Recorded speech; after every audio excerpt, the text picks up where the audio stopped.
Welcome to Shadow Frames, where forgotten images reveal their darkest secrets. The photograph appears innocent at first glance. A family Christmas scene from 1899, recovered from the estate sale of the Harrington family in Vermont.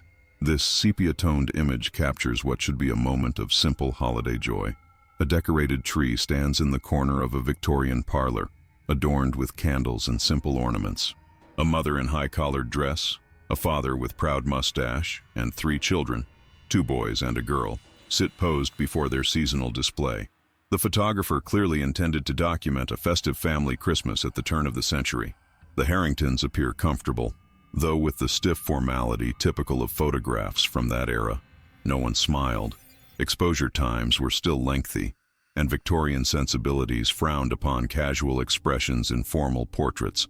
Yet something is profoundly wrong with this image. When first discovered, experts dismissed the more unusual elements as damage from improper storage or chemical degradation.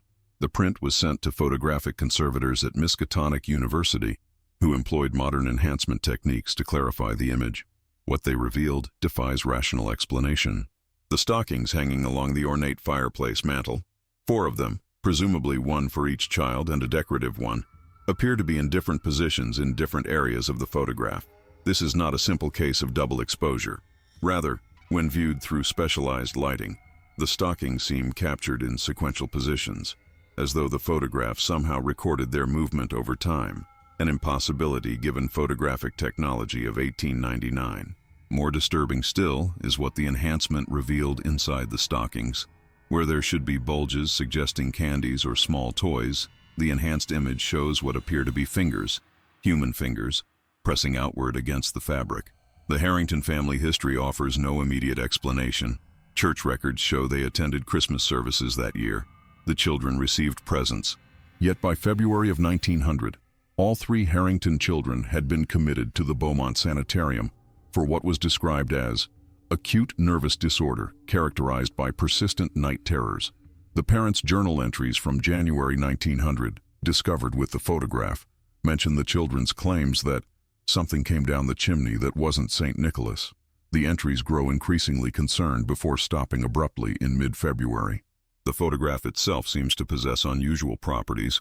Those who handle it report the image appears slightly different each time they examine it. 2 research assistants insisted the positions of the stockings had changed after the photograph was locked in a secure drawer overnight. What festivity turned to fear in the Harrington home that Christmas? What truth does this image capture that defies the photographic limitations of its time? And perhaps most troublingly, why did the Harrington parents stop writing in their journal on the same day the asylum records indicate they came to visit their children, only to check themselves in as patients as well? I visited the Miskatonic archives myself last week, drawn by rumors of the Harrington photograph. Professor Eleanor Winters, head of photographic analysis, met me in the climate-controlled basement where they keep their most troubling acquisitions. "We've applied every known test," she explained, unlocking a drawer with 3 separate keys: spectral analysis, chemical dating, comparative reference studies. The photograph violates what we understand about exposure mechanics from that period. She handed me cotton gloves before retrieving a hermetically sealed container. The photograph lay inside, now protected between sheets of acid-free material. Despite preservation efforts, the image had developed a peculiar darkening around its edges, not the typical yellowing of aged photographs, but something more like a creeping shadow. "Look at the father's watch chain," Winters directed, offering a magnifying glass. I examined the gold chain crossing Mr. Harrington's vest. The timepiece showed exactly 6:15, traditionally when Christmas dinner would have been served in households of their standing. Yet the mantel clock behind the family clearly displayed 3:47. "Time discrepancy?" I asked. "That's merely the beginning," Winters replied. "We found parish records indicating the Harringtons had 4 children, not 3. The photograph showed only 3 children seated before the tree. I searched the image carefully but saw no sign of a 4th child. Edgar Harrington, age 7. Missing from the photograph entirely, though birth and school records confirm his existence," Winters continued. "Yet there are 4 stockings." I studied the fireplace again. Indeed, 4 stockings hung from the mantel, their positions subtly different depending on which area of the photograph drew one's focus. The Harrington case had broader context within the winter of 1899. Local newspapers from Arkham and surrounding townships reported an unusual astronomical phenomenon that December, a meteor shower unexpected by scientific authorities of the time. Several farming communities described livestock found exsanguinated following the celestial display. Most telling were the asylum records from Beaumont. I reviewed copies Winters had obtained through academic channels. The oldest Harrington child, Thomas, repeatedly drew the same image during art therapy sessions. A thin figure with elongated limbs descending through narrow spaces. The staff psychologist noted the boy's insistence that it folds itself to fit inside places where it doesn't belong. The Harrington parents' commitment forms included a physician's notation about shared delusion regarding home invasion by an entity of impossible proportions. Their descriptions contained references to something that wore the skin of Edgar, like an ill-fitting coat. Most disturbing was my discovery in Vermont land records. The Harrington home burned to the ground in April 1900. Neighbors reported hearing Christmas carols from the abandoned structure the night of the fire, though the family had been institutionalized for months. Before leaving the archives, I asked Winters about the photograph's current status. "We keep it secured overnight," she said hesitantly, "but each morning we've had to recatalog its contents." "Why?" I asked. "Because the number of faces looking out from the Christmas tree ornaments keeps changing." I decided to visit Beaumont Sanitarium's remaining archives, housed in what was once the administration building of the now abandoned facility. The three-story Victorian structure stands like a lone sentinel on a windswept hill, its brick facade blackened by decades of neglect. Dr. Margaret Fulton, the historian overseeing the collection, seemed unsurprised by my interest in the Harrington family. "You're not the first," she said, unlocking a cabinet filled with patient files. "Every few years, someone follows their trail here." The children's medical records contained detailed observations from their primary physician, Dr. Elias Whiting.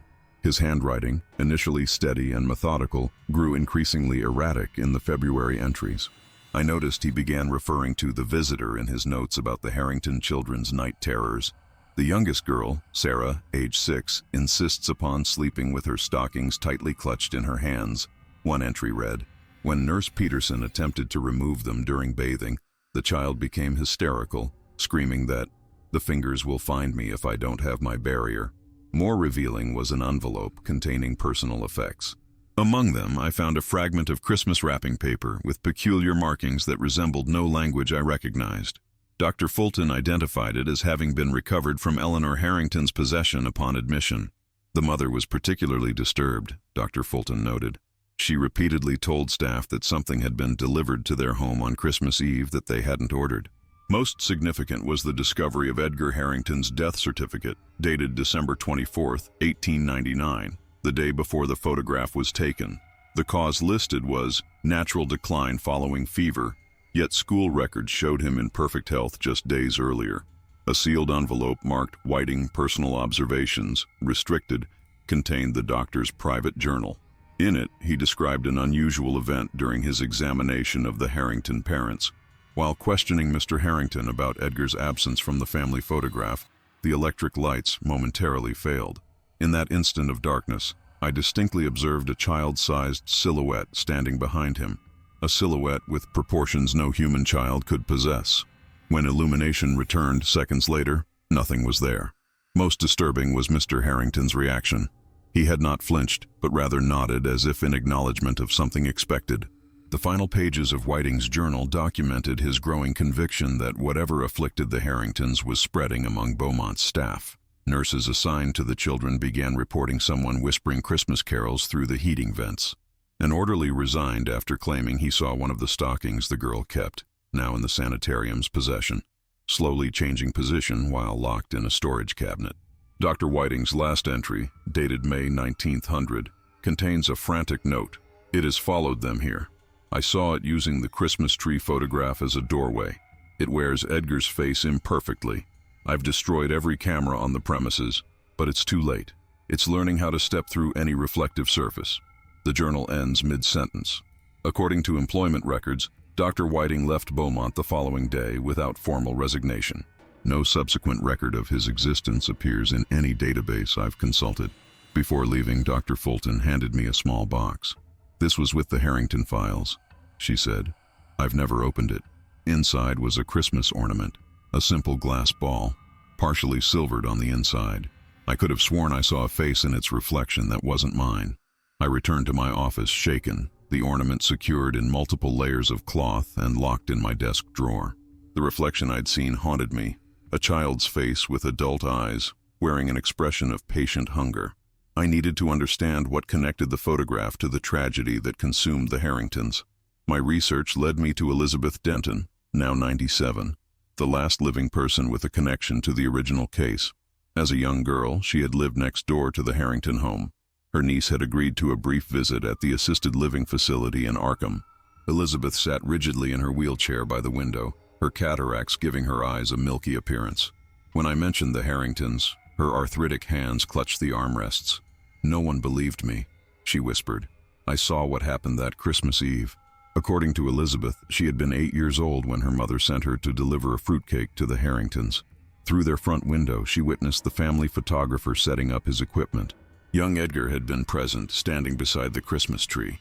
The photographer brought his own decorations, said they would reflect the light better. Elizabeth recalled. Glass ornaments, shinier than any I'd ever seen. He hung them while the family was preparing.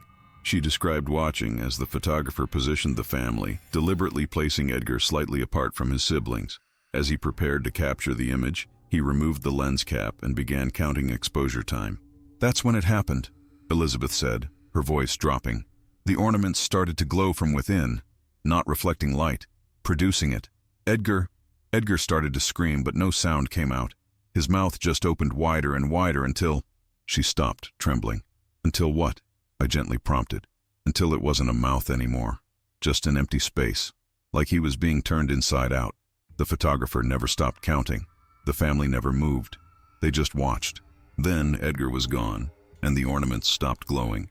Elizabeth claimed her mother didn't believe her wild story when she returned home hysterical. The next day, when the family appeared at church without Edgar, they explained he had passed from a sudden fever. "The photographer," I pressed. "Do you remember anything about him?" "Only his name from the brass plate on his camera case. Morwood or Thorwood, something like that." A chill ran through me. I'd recently encountered that name in my research. William Thorwood, an obscure photographer who operated throughout New England in the late 19th century.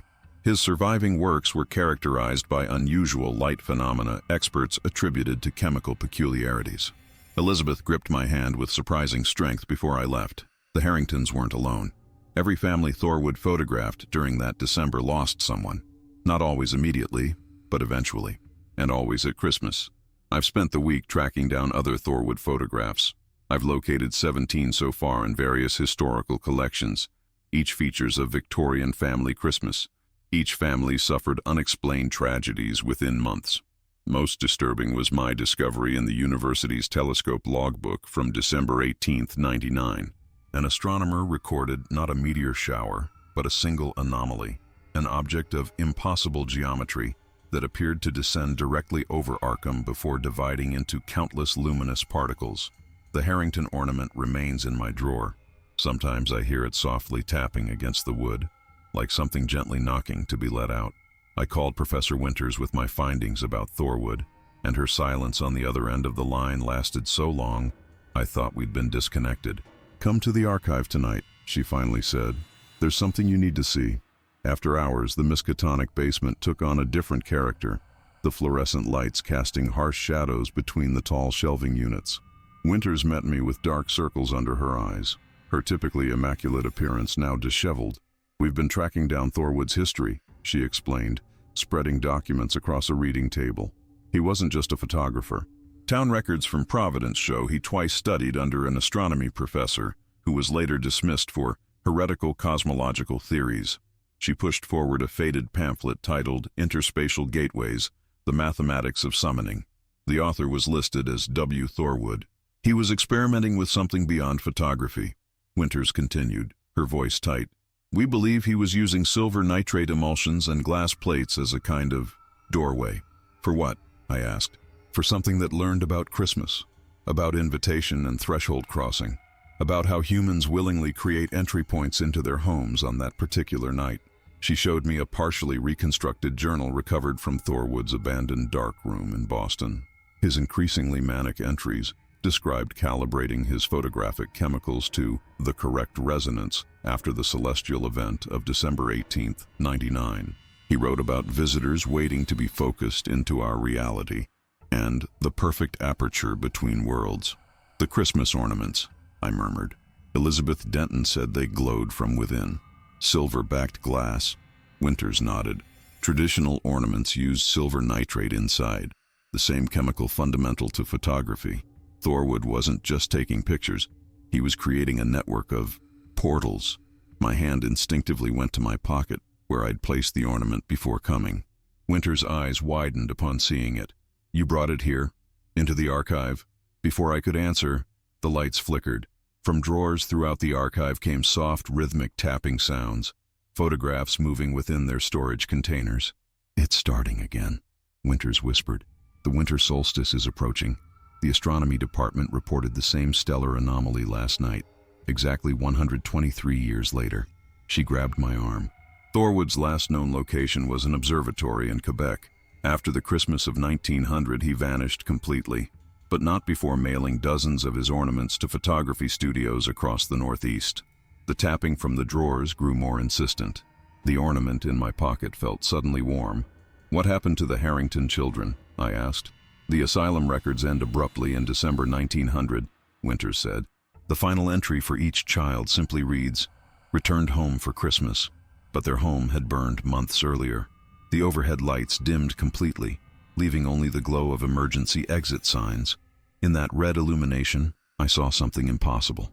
The Harrington photograph on Winter's desk was moving.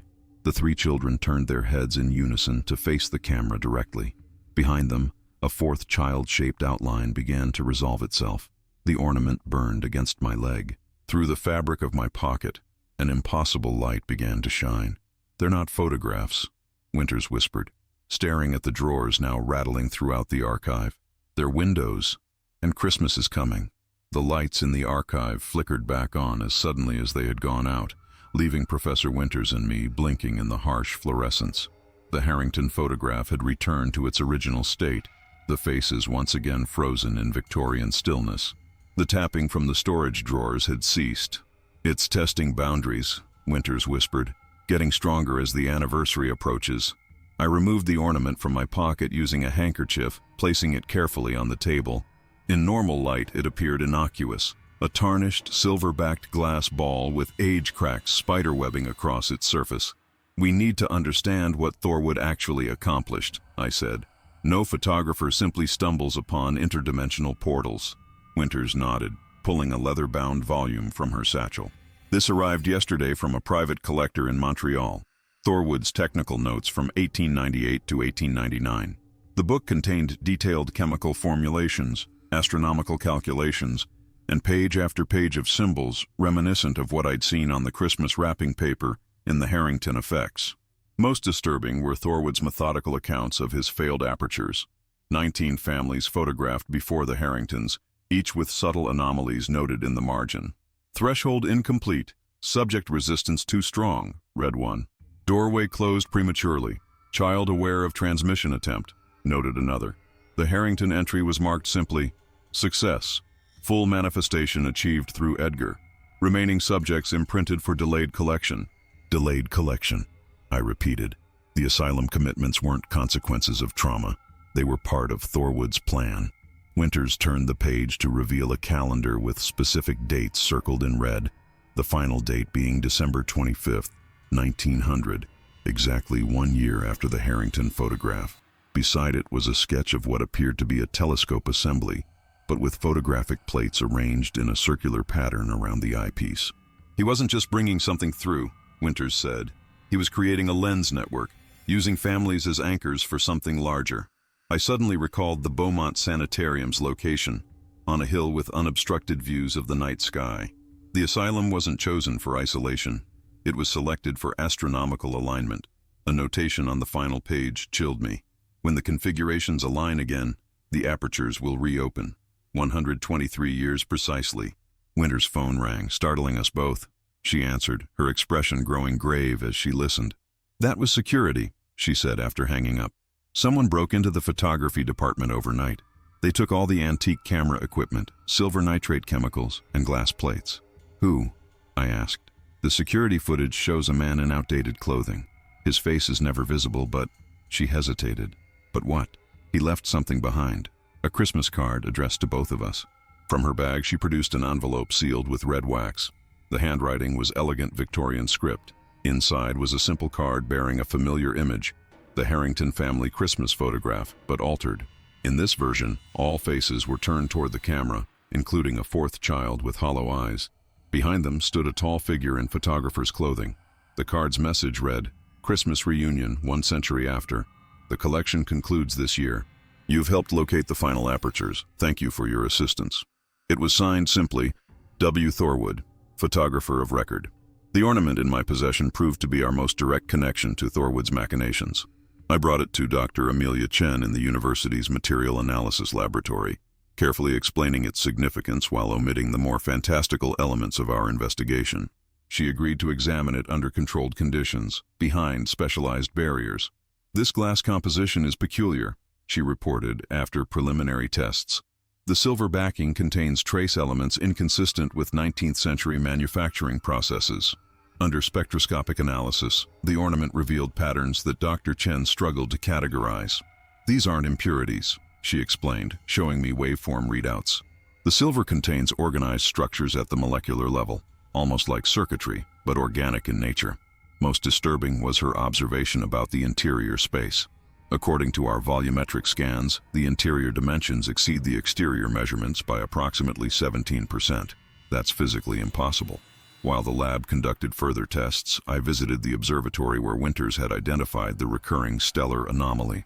Professor Karim, the lead astronomer, showed me comparison images from 1899 and the present day. "We initially classified it as a periodic comet with unusual light properties," he explained, "but its trajectory defies gravitational modeling, and there's this strange fragmentation pattern as it approaches Earth's atmosphere." He showed me enhanced imagery of the phenomenon. What appeared as a simple light streak to the naked eye resolved into something unsettlingly structured.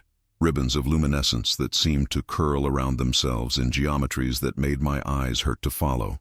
"The fragments don't simply fall," Karim noted.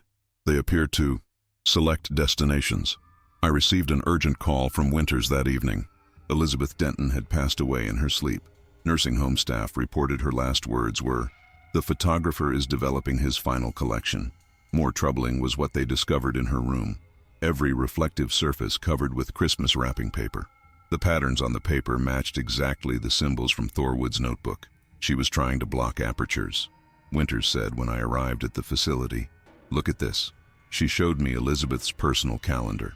The woman had marked the current week with a single notation. They returned through the shiny things. In Elizabeth's belongings, we found a sealed envelope addressed to me. Inside was a yellowed newspaper clipping from 1900 reporting the mysterious closure of Beaumont Sanitarium. The final paragraph noted that all 47 patients and 17 staff members had vanished overnight. Police had found nothing except Christmas decorations hanging in every room, regardless of patients' religious affiliations. Someone had circled one sentence repeatedly. Authorities remain particularly concerned about the whereabouts of the 3 Harrington children, as their family home on Willow Street was confirmed destroyed by fire several months prior. Scrawled in the margin in shaky handwriting was a message. They didn't go home for Christmas. Christmas came for them. The photos weren't windows. They were invitations. That night, I dreamed of Christmas ornaments hanging from every tree in Arkham, each containing a face pressing against the glass from within, all wearing the patient, hungry expression I'd glimpsed in the Harrington ornament. They were waiting for something. And in my dream, I understood with perfect clarity that Professor Winters and I had been helping them count down to their arrival all along. The lab called at 3 in the morning. Dr. Chen's voice trembled. "You need to come immediately. The ornament, it's changing." I arrived to find the lab security doors sealed with hazard warnings. Chen met me in protective gear, her face pale behind the plastic shield. After midnight, the molecular structure began reorganizing itself, she explained, leading me to an isolation chamber. "We've been documenting hourly alterations."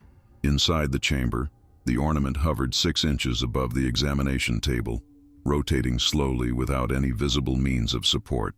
The silver backing had developed intricate patterns that pulsed with faint luminescence. "It's generating an electromagnetic field we can't identify," Chen said. "And listen." She activated an audio feed. A whispering sound emerged from the speakers, distant voices singing Silent Night in perfect unison, but with subtle, wrong notes that made my skin crawl. "We isolated a partial message in the acoustic pattern," Chen continued, pressing a button to filter the audio. A voice emerged from the static. 23 collection points activated. Primary aperture requires final calibration. Beaumont coordinates confirmed. I stared at the floating ornament. It's a receiver. Thorwood created a network of receptors disguised as Christmas decorations. "That's not all," Chen said, showing me thermal imaging of the lab. Tendrils of cold extended from the ornament like frost patterns, forming a geometric shape that matched the star chart of the approaching celestial anomaly. "It's mapping coordinates," I realized, creating a template for whatever's coming through. My phone buzzed with a text from Winters. "Found Thorwood's complete client list. 23 families ending with the Harringtons. All ornaments made from same glass batch." I counted off the facts mentally. 23 families. 23 ornaments. The 23-year cycle multiplied by itself for the grand alignment. "Where was Beaumont Sanitarium located exactly?" I asked Chen. She brought up geographical coordinates on her computer. When overlaid with the approaching celestial phenomenon's trajectory, the alignment was perfect. The abandoned asylum stood directly in the path of whatever was returning to Earth. "We need to go there," I said. "Tonight." As we prepared to leave, one of Chen's assistants rushed in. "Doctor, we've identified the molecular structure in the silver backing. It's not circuitry, it's organic. Human DNA, modified with something else." "Whose DNA?" I demanded. The young researcher swallowed. "It matches samples you provided from the Harrington family artifacts, but it's evolving. The non-human elements are rewriting the genetic code." The ornament suddenly spun faster, its glow intensifying. The Christmas carol distorted, voices stretching into something that resembled laughter. "It knows we figured it out," Chen whispered. The laboratory lights flickered, and in that momentary darkness, I saw them. Reflections in every glass surface of the lab. Children's faces pressed against the other side of the glass, their eyes hollow and hungry. Behind them stood a tall figure holding a camera, his face obscured by the equipment except for a wide, anticipatory smile. When the light stabilized, the ornament had ceased its rotation. It now hung motionless, pointing like a compass needle toward the northeast, toward Beaumont. A new message emerged from the speakers, no longer hidden in carol melodies. "The children remember you from the archives. They're eager to meet their historian. Christmas comes early this year." I drove through the December night toward Beaumont Sanitarium with Chen following in her car, the ornament secured in a lead-lined container between us. Snow had begun falling in thick, silent curtains, transforming the road into a narrowing white tunnel. My headlights caught occasional flashes of something moving in the woods alongside the highway, quick darting shapes that might have been deer or might have been something else entirely. The abandoned asylum materialized out of the darkness like a great wounded beast. Its Victorian architecture, once impressive, now sagged with decay. Most unsettling was the light, a soft, pulsing glow emanating from several windows on the third floor where no electricity had flowed for decades. "That's impossible," Chen whispered as we parked at the perimeter fence. "The building's been condemned since 1962. I checked my phone. No signal. The text I'd been composing to Winters remained unsent in my drafts. More troubling was the time display. 6:15, exactly matching the pocket watch in the Harrington photograph, though my car clock read 3:47. The fence surrounding Beaumont had been cut, the chain link peeled back to form an entrance. Fresh footprints in the snow led toward the building's main entrance. "Someone's already here," I said. Chen's equipment detected increasing electromagnetic activity, centered on the third floor. As we approached the entrance, I noticed Christmas wreaths hanging on the asylum doors. New wreaths, their pine needles still fresh and green, each decorated with small silver ornaments identical to the one we carried. The doors swung open at our approach, though no one stood behind them. The interior smelled of dust and chemical decay, but underneath ran a sweeter scent, peppermint and pine. Our flashlights revealed a reception area covered in decades of grime except for a clear path through the dust leading to the main stairwell. Along this path, at regular intervals, stood small Christmas trees in antique stands. each decorated with silver ornaments that caught and reflected our light in impossible directions. "The trees are fresh," Chen observed, touching a pine needle. "Someone put these here today." As we began climbing the stairs, I heard it. Children singing Silent Night somewhere above us, their voices clear and sweet. Chen heard it too. Her face paled. At the second-floor landing, we discovered the first photograph, a large print mounted on the wall where no frame had hung before. It showed a Victorian family at Christmas, their faces turned directly toward us with identical expressions of patient anticipation. Below it sat a photographer's case with the nameplate W. Thorwood. The singing grew louder as we approached the third floor. In the beam of my flashlight, I could see more fresh footprints in the dust, some adult-sized, but among them, smaller tracks that could only belong to children. The container holding our ornament began to vibrate violently. Through its seams leaked silver light that cast no shadows. The third-floor corridor stretched before us, doors lining both sides. At its end stood an antique camera on a tripod, positioned before a fully decorated Christmas tree that touched the ceiling. Gathered around it were child-sized silhouettes, motionless in the darkness. Behind the camera stood a tall figure in outdated clothing, his face obscured. "Right on time," came a voice from behind the camera. "The final aperture requires witnesses from both sides. You've carried my invitation faithfully." The ornament burst from its container, floating toward the others adorning the tree. As they began to glow in unison, the tall figure stepped forward. "Allow me to properly introduce myself," he said. "William Thorwood, photographer of the spaces between. And these," he gestured to the small figures now stepping forward, their features resolving in the silver light, "are my collected subjects, finally returning home." The children's faces were familiar. I recognized the Harrington siblings from the photograph, their expressions now animated with unnatural eagerness. Behind them stood other children from Thorwood's client list, each wearing clothing from their respective eras. Their eyes reflected the silver light like mirrors, containing depths no human gaze should possess. "You misunderstand your role," Thorwood said, adjusting his camera. "This isn't an investigation. It's a culmination. Every 23 years I've returned, adding to my collection through the apertures I created. But the grand alignment occurs only once every 123 years, when all doorways synchronize." Chen stepped forward, scientific curiosity momentarily overcoming her fear. "The silver nitrate modifications. You've created quantum entanglement across temporal boundaries." Thorwood smiled, revealing teeth too numerous and sharp for his human disguise. "Your terminology is quaint but essentially correct. The visitors who came through the stars in 1899 taught me how to prepare the emulsions properly. Silver, you see, resonates with their essence." He gestured toward the camera. "Photography doesn't merely capture light, it captures potential states.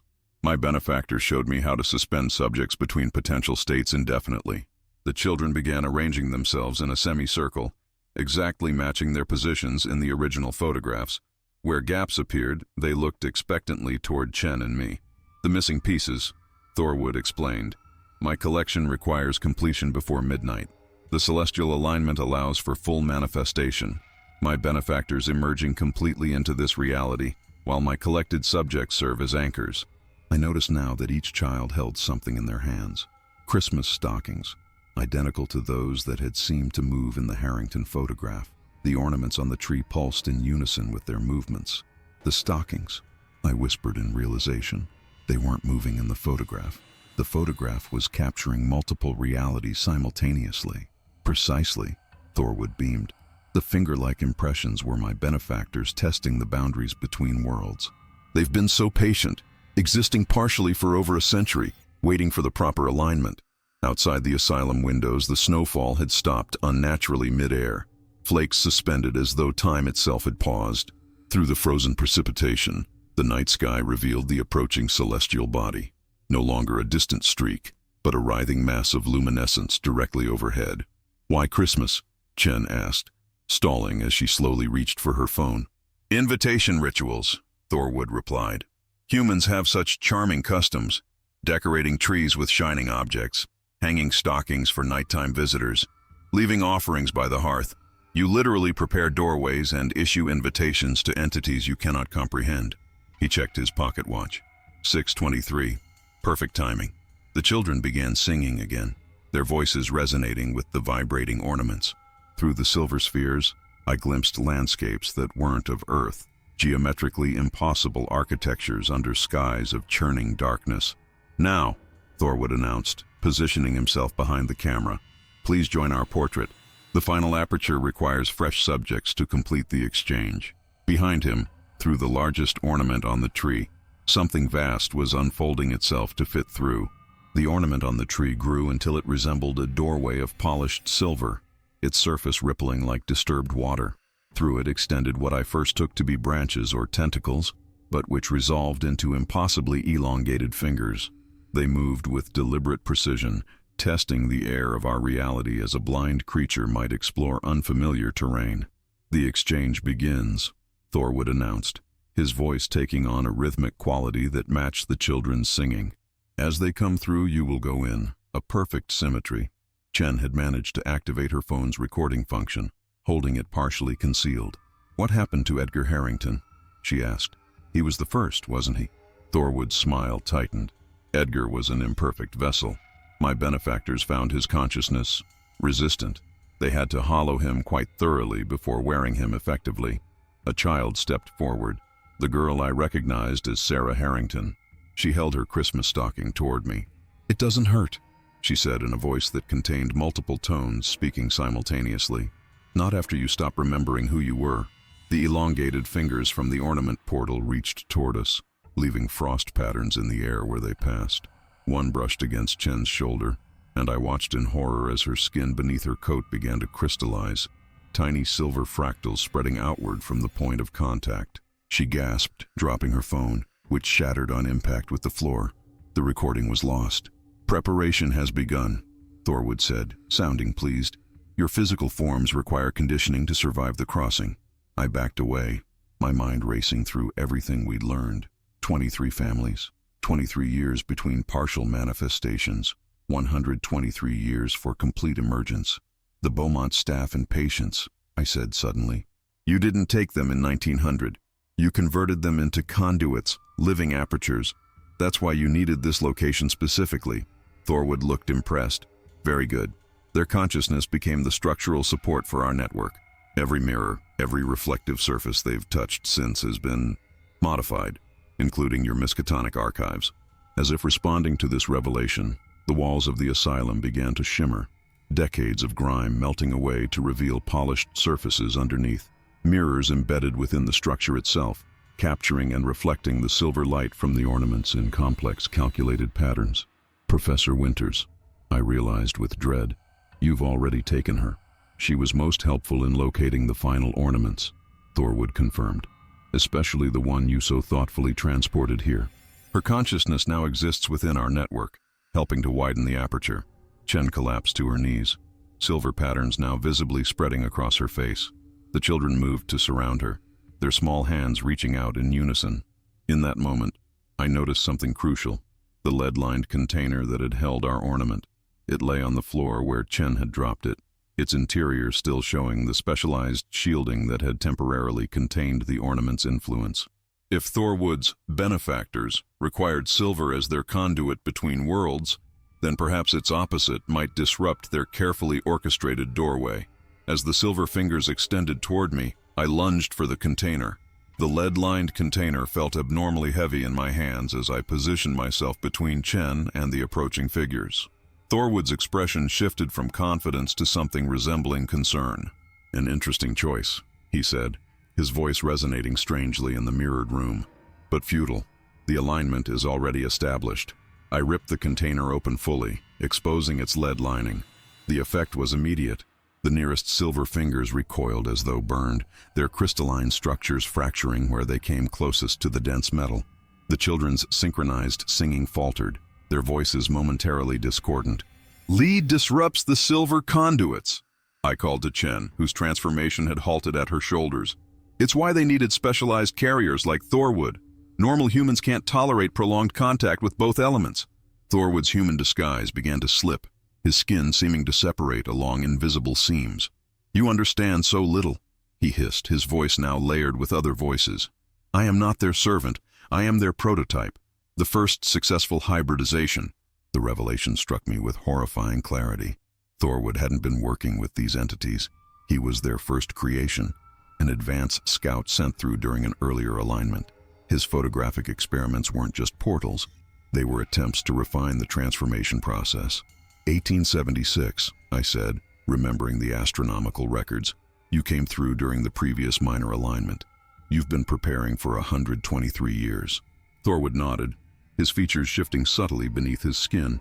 I learned your ways, your celebrations, your traditions, the perfect vulnerability you create each December when you invite the unknown across your thresholds. I pushed the lead container toward the main ornament portal, disrupting the geometrical pattern established by the lights. The mirrored surfaces throughout the room began to fracture, silver backing peeling away in curling strips. The children, Chen gasped, fighting against her partial transformation. They're not completely converted. They still have human DNA. Looking at the assembled children more carefully, I noticed something I'd missed. Behind their reflective eyes lurked something recognizably human. Trapped, but not eliminated. They're waiting for the final stage, I realized. The grand alignment completes their transformation. That's why they need new subjects, to replace what remains of their humanity. Outside, the celestial anomaly had begun to pulse in rhythm with the remaining intact ornaments. Through the windows, I could see silver light spreading across Arkham, reflecting from every Christmas decoration, every tinsel strand, every glass ball hanging on trees throughout the town. It's too late to stop the network, Thorwood said, his confidence returning. My collectors have been distributing appropriate ornaments throughout your commercial establishments for decades. Every decorated home becomes a minor aperture tonight. A terrible understanding dawned. The Christmas tradition of reflective decorations had been subtly influenced for generations, creating a world perfectly prepared for this moment.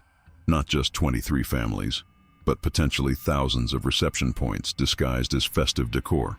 The asylum's foundations rumbled as something enormous pressed against the thinning barrier between worlds, using the ornament portal as its primary entrance. I braced the lead container against the primary portal, my arms burning with cold where they came close to the silver interface. The boundary where worlds met rippled and distorted, like a pond's surface resisting an intrusive hand. The aperture can be destabilized, I shouted to Chen. If we disrupt the geometric alignment, a sound cut through the air, the unmistakable mechanical click of Thorwood's camera shutter. The world froze for an instant, caught in the suspension between exposure and development. Your understanding is incomplete, Thorwood said calmly, stepping away from his camera. The photographs weren't merely portals. They were transformative matrices, capturing the subjects in a state of potentiality. What you perceive as children are templates awaiting final imprinting. As if responding to his explanation, the silver patterns on Chen's skin began to recede. But something was wrong. Her eyes widened in terror. I can feel them, she whispered. Inside the network, thousands of consciousness fragments trapped in reflective surfaces across generations. They're still aware. I pushed harder against the portal with the lead container, creating spiderweb fractures across its surface. The children's singing became frantic, their voices separating into individual cries of alarm. Among them, I heard a voice that stopped me cold. Professor Winters, calling my name from somewhere within the silver network. Beaumont wasn't their first attempt, her voice echoed. The asylum records weren't documenting patients. They were cataloging successful conversions. The staff weren't victims. They were cultivators. Through the fracturing portal, I glimpsed something that defied comprehension. An expanse where countless silvered surfaces hung suspended in darkness, each containing a human face pressed against its boundary. A gallery of consciousness, harvested and preserved across a century. The celestial body overhead pulsed once, brilliantly, and every ornament in the room responded in kind. The children's forms flickered, momentarily revealing their true nature. Hollow vessels filled with mercury-like substance that had only approximated human movement. You've studied our methods so thoroughly, Thorwood smiled, his face now barely maintaining human proportions. Did you never question why the photographs preserved so perfectly despite their age? Silver doesn't just capture light, it captures essence. The floor beneath us trembled. Through gaps in the floorboards, silver light poured upward. The entire building had been converted into a massive reception matrix. Christmas Eve 1900, I said with sudden understanding. You didn't take the patients and staff elsewhere. You integrated them into the building itself. Thorwood nodded appreciatively. The Harringtons were merely the proof of concept. Beaumont was the installation. And tonight, He gestured toward the windows where Arkham glittered with holiday lights and reflections. Tonight is the harvest. I looked at Chen, whose eyes now reflected silver light, though the crystalline spread had stopped.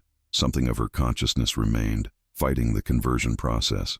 The lead disrupts the pattern, she managed, her voice strained. But we need more. We need to break the network at its source. The answer came to me with terrible clarity. The original nexus point, the place where it all began 123 years ago. The Harrington home. The Harrington home site had been reduced to a vacant lot over the decades, nestled between newer constructions on Willow Street. In the taxi ride across town, our phones rendered useless by whatever Thorwood had done to the local electromagnetic field, I explained my theory to Chen, whose silver-traced skin had stabilized but not reverted. If Thorwood first opened the doorway at the Harrington home, I reasoned, that location remains the original anchor point for the entire network. In paranormal architecture, the first threshold often maintains primacy over subsidiary portals. Like disrupting a root system rather than cutting individual branches. Chen nodded, her scientific mind still functioning despite the partial conversion. But the house burned in 1900. What could possibly remain? The taxi driver, oblivious to our desperate mission, drove cheerfully through streets festooned with Christmas decorations. Each glittering ornament, each ribbon of tinsel reflected the abnormal silver light from above. In windows throughout Arkham, I noticed Christmas trees with ornaments pulsing in synchrony, countless apertures widening in preparation. The foundation stones, I realized. Victorian homes were built on granite foundations. Stone holds impressions for centuries. When we arrived at the Willow Street address, the vacant lot appeared unremarkable except for the absence of holiday decorations. No lights hung here, no reflective surfaces caught the silver glow that now bathed the rest of the neighborhood. They've deliberately left it fallow, Chen said. The origin point remains pure for the final stage. Beneath a thin layer of snow and dead grass, we discovered the remnants of the original foundation. Granite blocks arranged in a perfect rectangle. At the precise center, half buried in frozen soil, lay a single silver ornament, ancient but undamaged. Unlike the others, this one remained dormant, waiting. The master key, I breathed, the original aperture. As I reached toward it with the lead container, the ground beneath the ornament began to shift. Soil parted to reveal a child's hand, unmistakably Edgar Harrington's, reaching upward to protect the silver sphere. They left sentinels, Chen whispered. From neighboring houses, citizens of Arkham emerged onto their porches and lawns. Men, women, and children moving with unnatural synchronicity, their eyes reflecting silver light. They began walking toward us, expressions vacant, yet purposeful. The network is activating its human components, I said, frantically scooping soil away from the ornament. Everyone with a Christmas decoration in their home has been compromised. Edgar's hand grasped my wrist with impossible strength as I reached for the ornament. Behind it, the earth continued to part, revealing the boy's face. Perfectly preserved, but wrong, his features stretched into a silent scream that had lasted over a century. He's been here the entire time, Chen gasped. The original vessel, the proof that the transformation worked. The approaching townspeople began to sing in perfect unison. Silent Night, with those same wrong notes that made my skin crawl. Above us, the celestial anomaly flared brilliantly, its light concentrated directly over the Harrington Foundation. I had seconds left to act before Thorwood's grand alignment reached completion. With one violent wrench, I broke free of Edgar's grip and slammed the lead container down over the ornament. A sound like shattering glass, though nothing visibly broke, tore through the night air. The singing from the approaching crowd faltered, their synchronized movements becoming briefly uncoordinated. The network's destabilizing, Chen observed, her voice stronger as silver traces receded from her face. But it's not enough. I pried up one of the smaller granite foundation stones, my fingers bloodying on its rough edges. Beneath it lay damp soil that hadn't seen light in over a century. Following an instinct I couldn't fully explain, I upended the lead container, dumping the master ornament into the hollow beneath the foundation stone. "What are you doing?" Chen hissed as the townspeople resumed their approach, movements now jerky but determined. "Reversing the polarity," I said, remembering Professor Winter's notes about Thorwood's techniques. "If silver conducts their essence into our world, burying it in the original threshold point might..." I couldn't finish before a pulse of energy knocked us both backward. The ground at the center of the foundation began to sink inward, forming a widening depression. The ornament glowed with intensity that paradoxically darkened everything around it, as though devouring light rather than emitting it. From across town, an inhuman howl rose from the direction of Beaumont Sanitarium. The approaching townspeople stopped abruptly, their silver-tinged eyes widening in what looked remarkably like fear. One by one, they began clawing at their own faces as though trying to remove masks that weren't there. "The connection's inverting," Chen said wonderingly. "The master ornament is pulling energy back through the network instead of distributing it." Above us, the celestial anomaly began to contract, its tendrils of light receding toward a central point. Throughout Arkham, the sound of breaking glass punctuated the night as ornaments shattered on Christmas trees in living rooms and storefronts. Edgar's partially emerged form began sinking back into the earth, his face contorting with something beyond rage. His fingers scrambled desperately at the soil's edge before disappearing entirely. The depression in the ground grew deeper, the master ornament now suspended at its center, pulsing with a rhythm that matched the contracting celestial body overhead. The vacant lot had become the eye of a vortex, drawing the silver energy back from throughout Arkham.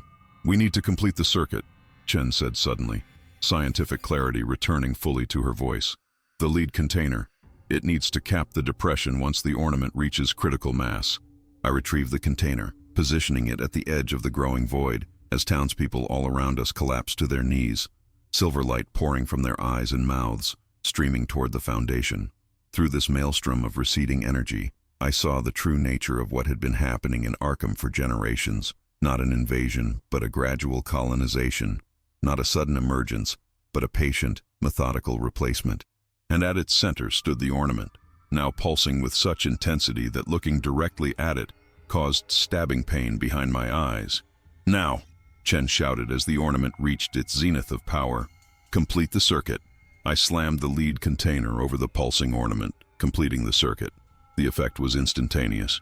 A concussive wave of energy erupted from the foundation, knocking Chen and me backward across the frozen ground.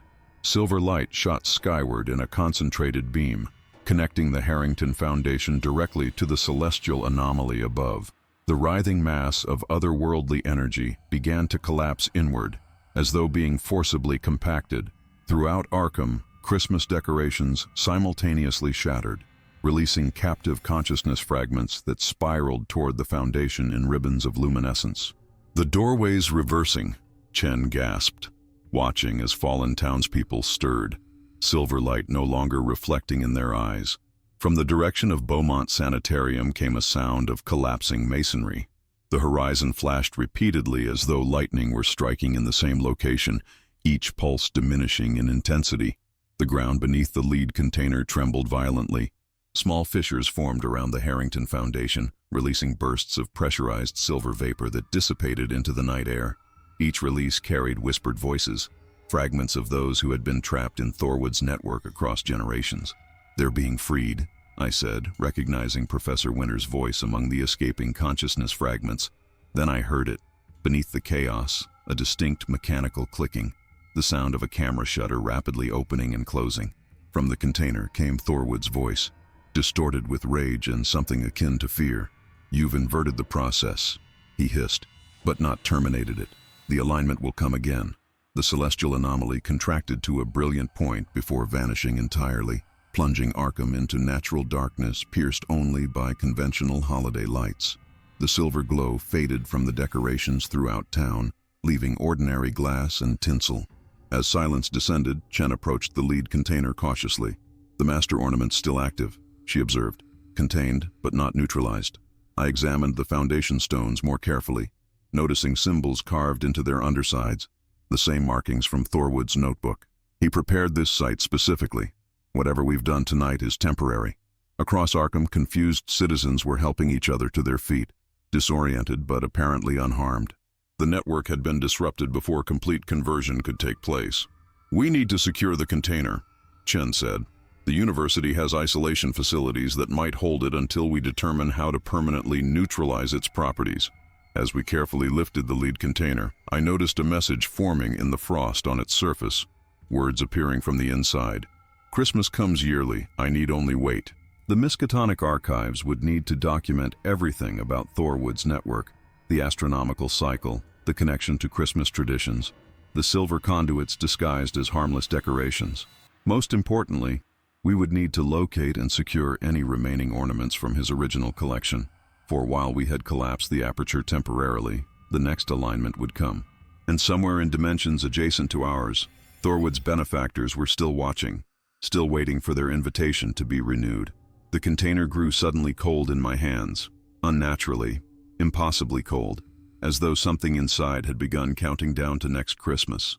The lead-lined box grew heavier as we drove toward Miskatonic University, as though the ornament inside was somehow gaining mass. Campus security had cordoned off a section of the material science building where Chen had arranged for specialized containment. The quantum entanglement properties concern me most, Chen explained as we carried our burden through empty corridors. If Thorwood created a network across time and space, containing one node may not prevent communication with others. We passed through 3 security checkpoints before reaching a circular chamber originally designed for radioactive material testing. At its center stood a pedestal surrounded by concentric rings of different metals: lead, iron, copper, silver, and an outer ring of some alloy I didn't recognize.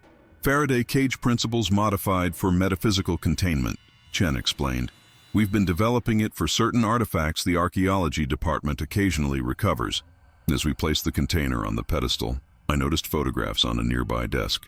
Images of Christmas ornaments nearly identical to our specimen, tagged with locations across New England. We've been tracking unusual holiday decorations for years, came Professor Winter's voice from the doorway. She looked exhausted but fully herself, the silver taint completely gone from her eyes. How? I began, but she cut me off with a tired smile. When you reversed the network, consciousness fragments were released. Most dispersed, but those with strong physical anchors, like bodies still living, could return. She approached slowly, eyeing the container with evident discomfort. I remember everything from inside the network. It was vast and ancient. What did you learn? Chen asked, adjusting monitoring equipment around our makeshift containment system. Thorwood wasn't the first, Winters said quietly. He was merely the most recent. Throughout human history, they've been attempting incursions through reflective surfaces. Ancient cultures that feared mirrors weren't superstitious. They were responding to genuine encounters. She spread photographs showing similar ornaments recovered from archaeological sites dating back centuries. Egypt, China, Rome, all civilizations that developed sophisticated silver backing techniques for reflective surfaces, and all with winter solstice traditions involving light and reflective decorations, I added, the horrifying pattern becoming clear. The container on the pedestal began to hum, its vibrations setting off proximity alarms. Through the lead, I could hear what sounded like a music box playing a distorted version of Silent Night. They're patient, Winters observed. They operate on timescales we can barely comprehend. Christmas traditions weren't their creation, but they've been gradually modified over centuries to better serve as conduits. Chen activated the containment field. Concentric rings of energy rose from the metal circles, forming a hemisphere of shimmering force above the ornament. What about Thorwood himself? I asked. He wasn't at Beaumont when everything collapsed. Winter's expression darkened. That's why I came. Police just found 23 bodies in a storage facility outside Arkham, all reported missing over the past month, all arranged in a perfect circle, around an antique camera pointed at the sky. The container's humming intensified, finding resonance with the containment field frequencies. He's not gone, Winters whispered. He's simply changed formats. The containment field wavered as the ornament's humming peaked at a frequency that made my teeth ache. Hairline fractures appeared in the lead container, silver light seeping through like quicksilver seeking escape. It's testing the boundaries, Chen said, adjusting controls frantically. The quantum entanglement is allowing it to draw power from somewhere else. From when else? Winters moved to a computer terminal, pulling up astronomical data. The celestial event has passed, but there's still unusual activity. Look at these readings from our radio telescope. The monitor displayed waveforms that pulsed in perfect synchronization with the ornament's vibrations. The pattern looked familiar. I'd seen it in Thorwood's notebook. It's communicating, I realized. Not with the entities that failed to come through, but with other versions of itself. Chen's instruments confirmed my suspicion. The ornament is generating quantum signatures corresponding to different temporal coordinates. December 25th across multiple years simultaneously. Not just any years, Winters added, eyes widening. 23-year intervals stretching backward and forward. It's creating a temporal network to compensate for the collapsed spatial one. The implications struck me with chilling clarity. Thorwood hadn't just built a network across space. He'd engineered a system that could reach across time itself. If one alignment failed, the system would simply recalibrate for another. The missing people arranged around Thorwood's camera, I said. They weren't just victims. They were a message. 23 bodies to represent the 23-year cycle. The containment field fluctuated as one of the fractures in the lead container widened. Through it, I glimpsed the ornament inside, its surface no longer silver but rippling with images.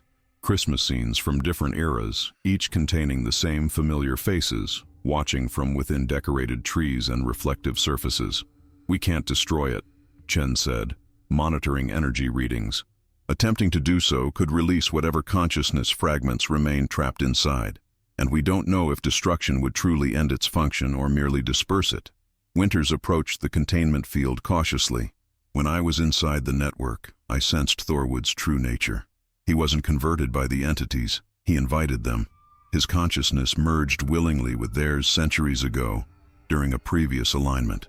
That's how he survived so long, I murmured.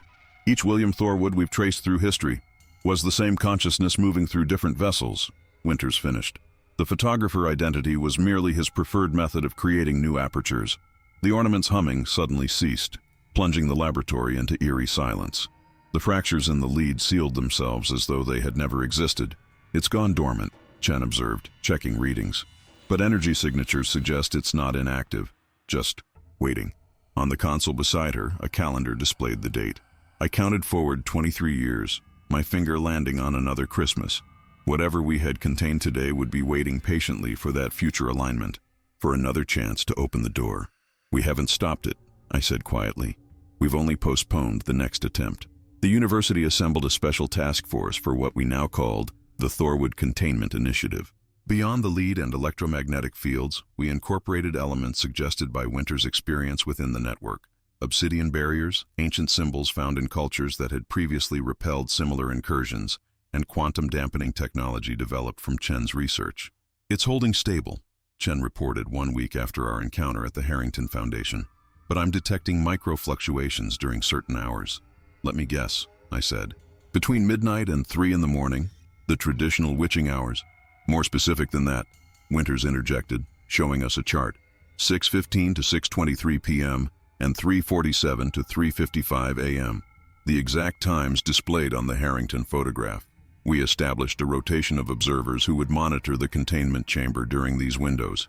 No one was permitted to remain alone with the ornament for more than 15 minutes. After 3 researchers reported hearing whispered carol melodies despite the chamber's soundproofing, our broader investigation revealed disturbing patterns.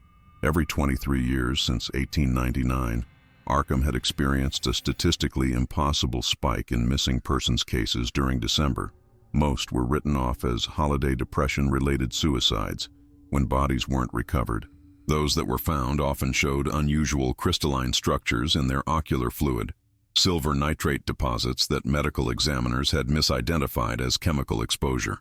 He's been building toward this for generations, I realized while reviewing the pattern. Each cycle was a rehearsal for the grand alignment.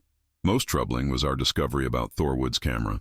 Among the victims found arranged around it, the central figure, posed as photographer, had no identification but carried a pocket watch showing 6:15 and a business card reading W. Thorwood, photographer of record. Forensic analysis determined the body had been dead approximately 123 years, preserved through methods that defied modern understanding.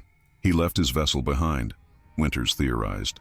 When the network collapsed, his consciousness needed somewhere to go. On Christmas Eve, exactly 1 month after our confrontation at the Harrington Foundation, I took the midnight monitoring shift. The ornament's containment readings had remained stable for days, almost suspiciously so. As I checked the instruments, my reflection in the observation window caught my attention.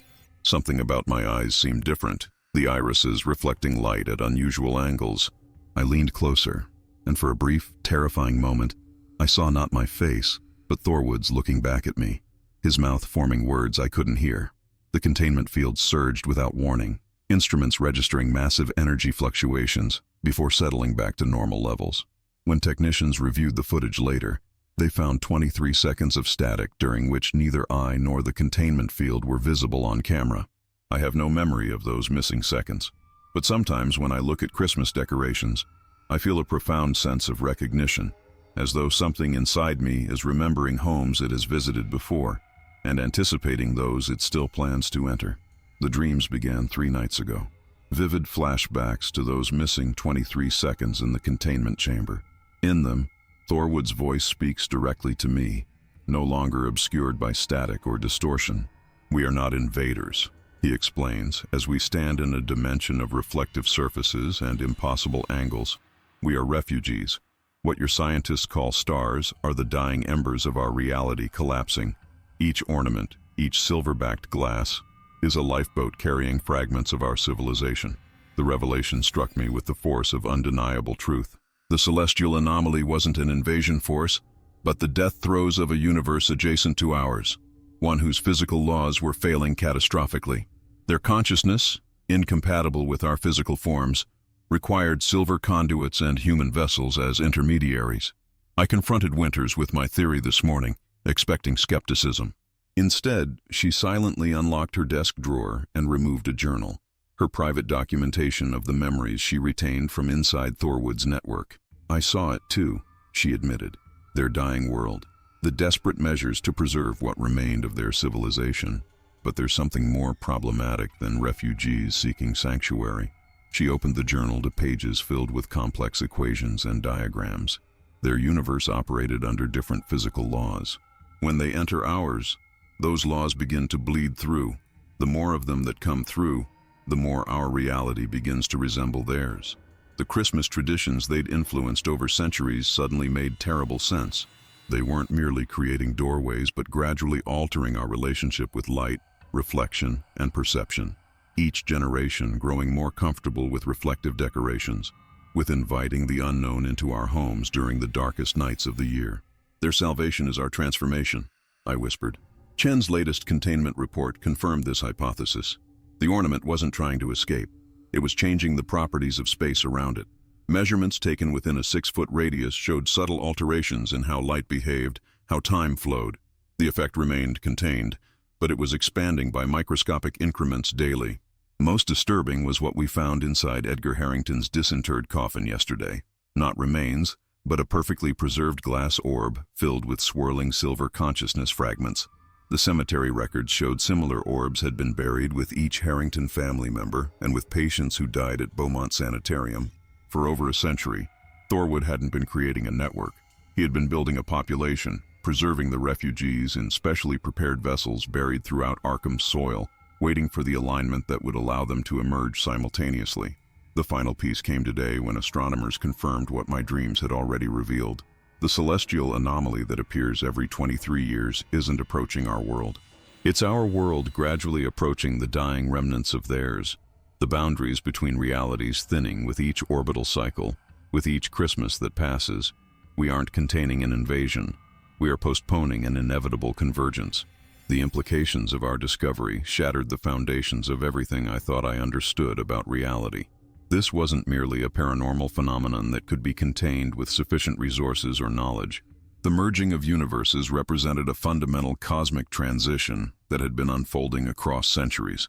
That night, when I returned to my apartment, I noticed reflective surfaces differently. The mirror in my bathroom, the glass of my framed degrees, the metallic finish of kitchen appliances. Each seemed to hold depths that hadn't existed before my encounter with the containment chamber. I covered them all with sheets before attempting sleep. Professor Winters called an emergency meeting of our small task force the following morning. Her typically composed demeanor had given way to feverish intensity. "I've been correlating historical events with the 23-year cycle," she explained, spreading charts across the conference table. Major shifts in human technology and culture align perfectly with each recurrence of the celestial phenomenon. Her evidence was compelling. The development of photography in 1839, the first electric Christmas lights in 1882, television's emergence in 1925, the digital revolution beginning in 1971. Each technological leap had expanded humanity's relationship with reflective surfaces and visual reproduction. "They've been guiding our technological evolution," Chen whispered. nudging us toward innovations that make our world more hospitable to their reality. Most disturbing was Winter's projection for the next alignment, 23 years in our future. Current trends in augmented reality, smart glass, and quantum computing are converging toward a world where nearly every surface could serve as both display and camera. She said, "If this continues, we'll have created the perfect conditions for complete convergence." The university president entered, flanked by government officials none of us recognized. Their credentials identified them as members of a classified research division. "We've been monitoring situations like this since 1947, the senior official explained. "What you've contained is one node in a much larger pattern." They had known. For generations, they had tracked the incremental transformation of our reality, managing rather than preventing it.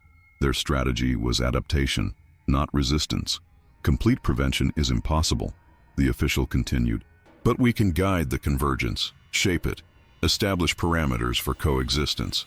I thought about the dreams, about Thorwood's claim that they were refugees, not invaders. Perhaps there was truth in that. But refugees don't typically reshape their new home into a replica of what they fled. The containment field would hold the ornament temporarily, but the broader process continued throughout the world wherever Christmas was celebrated with silver and light. Each December, the boundary between our realities grew thinner. Each reflection potentially carried consciousness fragments seeking temporary habitation. As the meeting concluded, I realized we faced a choice that transcended conventional ethics. We could maintain the illusion of control through containment, or we could acknowledge that transformation had already begun within us, within me, during those 23 missing seconds. The officials departed with promises of resources and cooperation, but their expressions betrayed what they wouldn't say aloud. They weren't protecting humanity from an outside threat. They were preparing humanity to become something else entirely. That evening, I stood alone in the containment chamber, observing the ornament through 3 inches of specialized glass. The government officials had left behind monitoring equipment far more advanced than university resources could provide, including sensors that detected what they called consciousness bleed, the gradual transfer of awareness between merged entities. My readings were concerning. The ornament wasn't just dormant, it was reconfiguring itself on a molecular level. Whatever I'd experienced in those missing 23 seconds had established a connection that continued to strengthen despite our barriers. "You're wondering if you're still entirely yourself," came Professor Winter's voice from behind me. Her reflection in the observation window showed silver traces returning to her eyes. Not a hostile takeover, but a gradual integration. "They've been inside me since the containment breach," I admitted, turning to face her. "Not controlling, just observing, learning." She nodded. "Same with me since the network collapse. We've become hybrid entities, the first generation of what humanity might eventually become."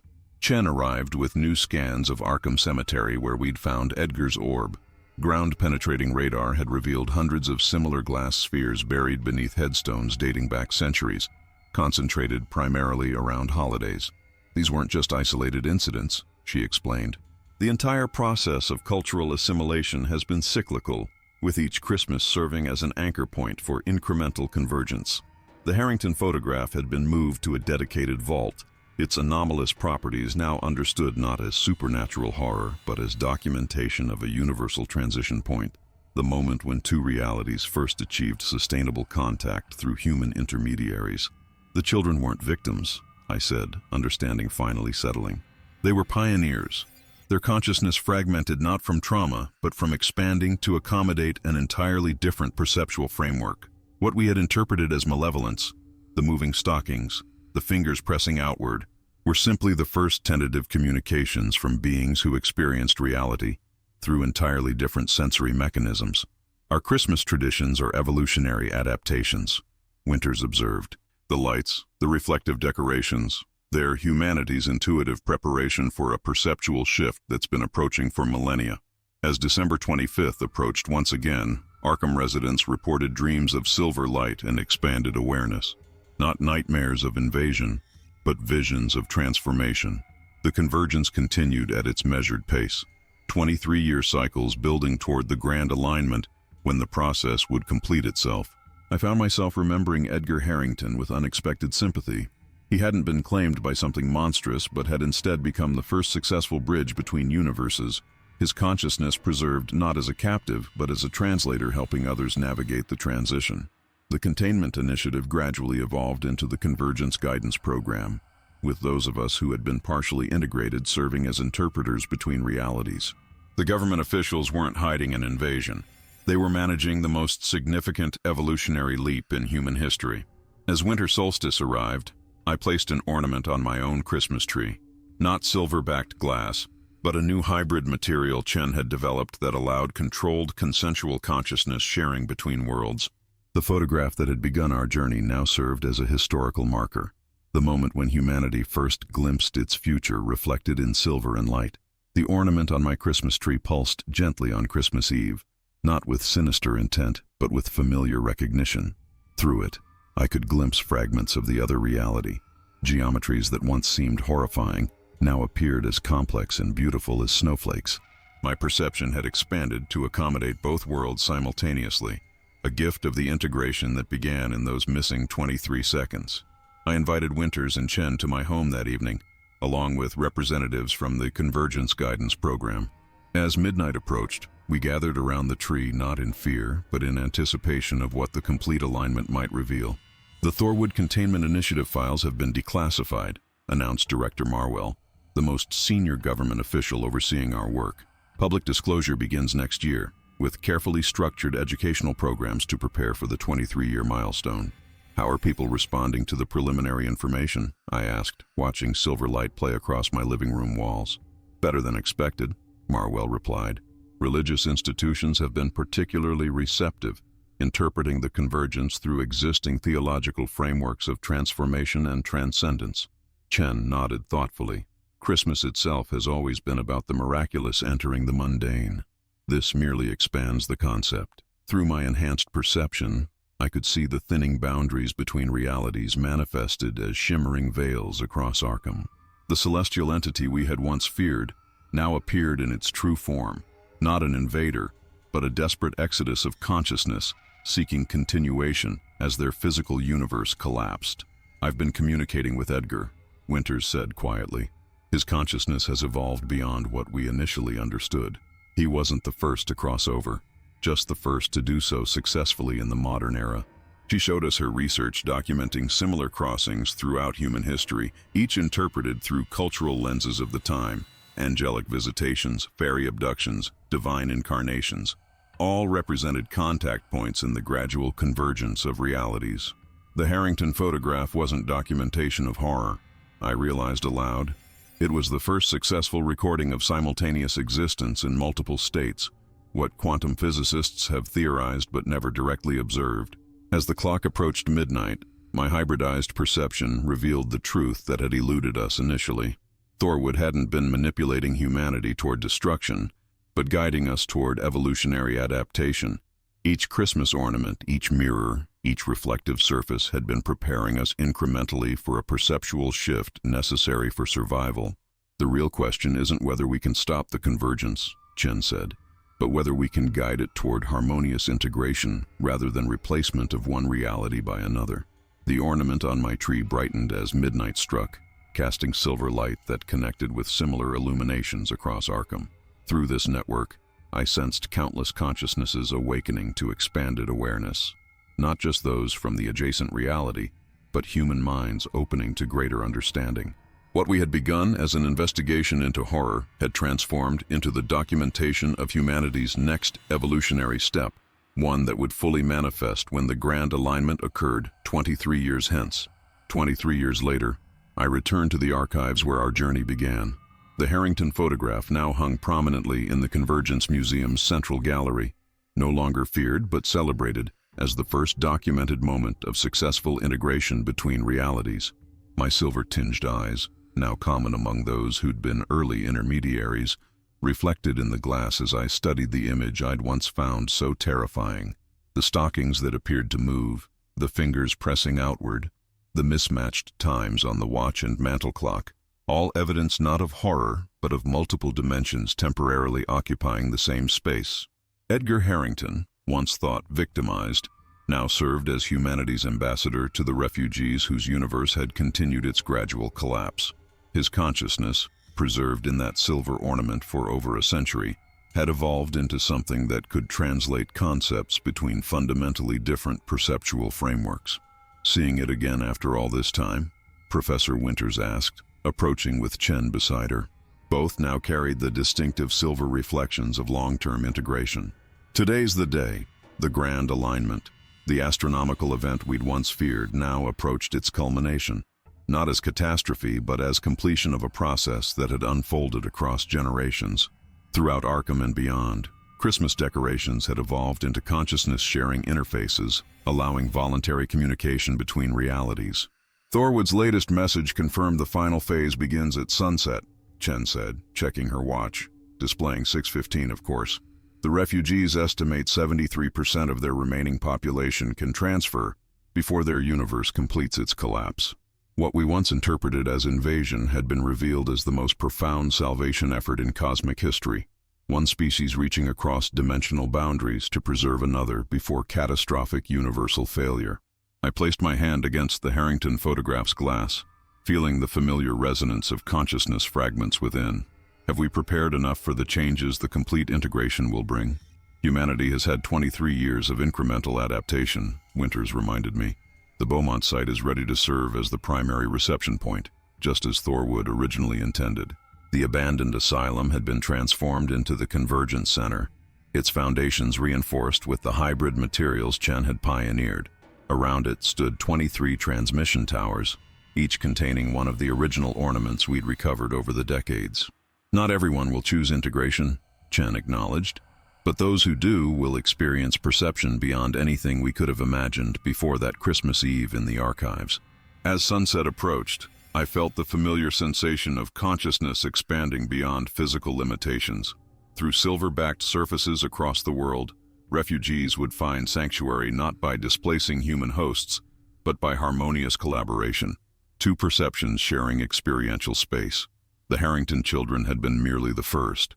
Now millions would follow, not in fear, but in mutual preservation. I gazed one final time at the photograph that had begun as a mystery and ended as a revelation.